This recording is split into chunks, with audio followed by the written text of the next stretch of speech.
Chief Meteorologist James Sahara and Storm Track 8 Weather, sponsored by Mattress Firm. Ice Extravaganza begins tomorrow at the Freight House on the Davenport Riverfront. Today, sculptors were busy making 10 displays out of nearly 20,000 pounds of ice. How many? These guys are amazing. This is, I'm sorry, guys and girls, of course. Oh, okay. There are free activities for the kids, including fun photo ops with ice princesses. For the adults, there will be a craft beer and cocktail drink tasting. It all starts at 11 tomorrow morning. It's the whole idea of getting people out in the winter time. It's the 5th year for the Ice Extravaganza. It's part of the Be a Tourist in Your Own Backyard weekend. What a great idea. Enjoy, embrace what we have right now. You are so giddy that it's Friday. I just love the fact, I mean, they do those ice sculptures. I don't know how they do it, but they're so miraculously beautiful. Oh, extremely talented too. And the conditions will be just right, so no real melting or anything whatsoever. Hey, that's good. Winds will be light, so it's going to be a good one. Saturday is going to be the best day compared to what we expect to see on Sunday. Winter storm watch is still out there for our viewing area. The ice storm warning also remaining down to our south. And you can notice that most of our counties in our viewing area under this winter storm watch, and it's really focused, folks, for later Sunday, especially Sunday night.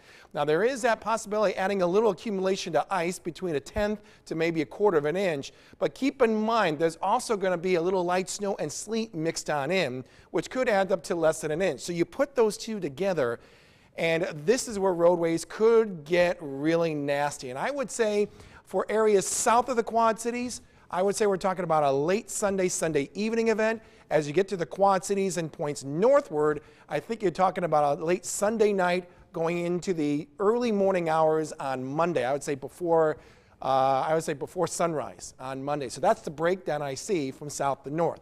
Now, right now, all is quiet out there, but the channel of this freezing rain, this sleet, this rain, even some light snow, is parked around to our south from Kansas all the way into Missouri and into southern Illinois. Of course, we talked about the treacherous conditions already taking place around the St. Louis area. This access will be slowly, ever so slowly, inching its way northward as we go through the weekend. So I'm going to show you how this is all going to break down starting now all the way to Monday morning at around 10 a.m. Okay, so let's watch the clock here, and I'll stop it here a couple of times. This is around 6:30 tomorrow morning, okay? And there is a little pink right there. That's indicating some of that light freezing rain and drizzle just near Quincy and extending southward into St. Louis. In our viewing area, actually, we're looking pretty good. We'll be seeing mostly cloudy skies, maybe even a break or two of some sun, especially farther north of the Quad Cities as you go.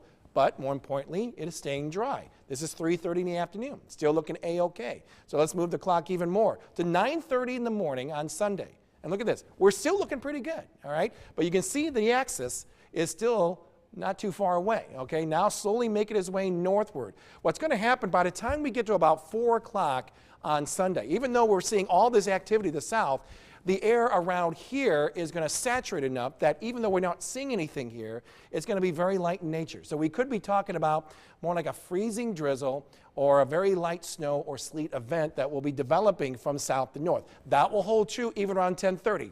Even though we're seeing it all here, hey, there's going to be some stuff going on in our general area, in our viewing area. As we make our way into late Sunday night going into Monday, we start adding a lot more moisture into the system and at the same time slowly warming our temperatures as well. So even though we will be seeing some of that iciness take place even around 5:30 in the morning, right around the Quad Cities and northward, by the time we get our way into 10 o'clock on Monday morning, it's all going to be in a form of rain. Of course, throughout this weekend, folks, we're going to keep an eye on the timing of it as well as this wintry mix that was going to be slowly developing. And the temperatures certainly will be playing a big role as well during that time period, especially later Sunday night. Currently, we're seeing numbers in the upper teens, even some 20s out there. Currently in the Quad Cities, 23 degrees we have. A few scattered high clouds about. Wind chill right now, though, in the lower teens. We'll expect that temperature to drop just a few degrees. Any flurries that we see will be late and very brief on the freezing drizzle. Maybe even last for like 10 or 15 minutes, and I'm kind of focusing well north of the Quad Cities for that. Otherwise, a cloudy night out there, and then a good deal of clouds will be rolling in for tomorrow. Maybe a break or two of some sun in hometown, especially to our north, looking at a daytime high of 31 degrees. Saturday will be dry, Saturday night will be dry, and I would say first half of Sunday will be dry as well. Then temperatures start warming. As you can see, by Monday, it's all going to be in the form of rain. Lower 40s by Monday, And check this out. Not only will it be in the 40s in the days to follow, but heading into the following weekend, we could be seeing numbers in the lower 50s. No. With another wave of rain coming in by next Saturday. It really won't be, and I kind of talked about this, I think it was yesterday, 2 days ago, that the last few days of January does look much colder and a little bit more active. So, you know, we're not closing the book on the winter cold quite yet. Yeah, didn't think we'd get that lucky. Yeah.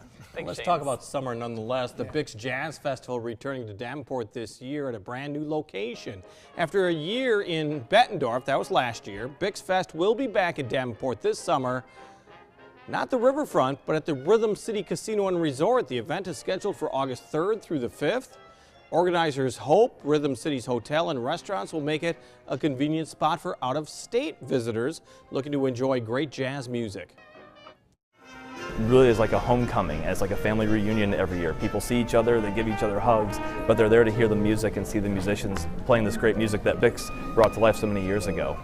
Bix Fest will also include performances in LeClaire Park. Organizers say they already have ticket orders coming in for this year's festival. Still to come tonight, standing tall over the competition.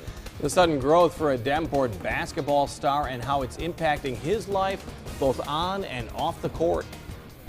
And tracking a donation, the Wildlife Project taking flight in the Quad Cities and how it helps pay tribute to a supporter.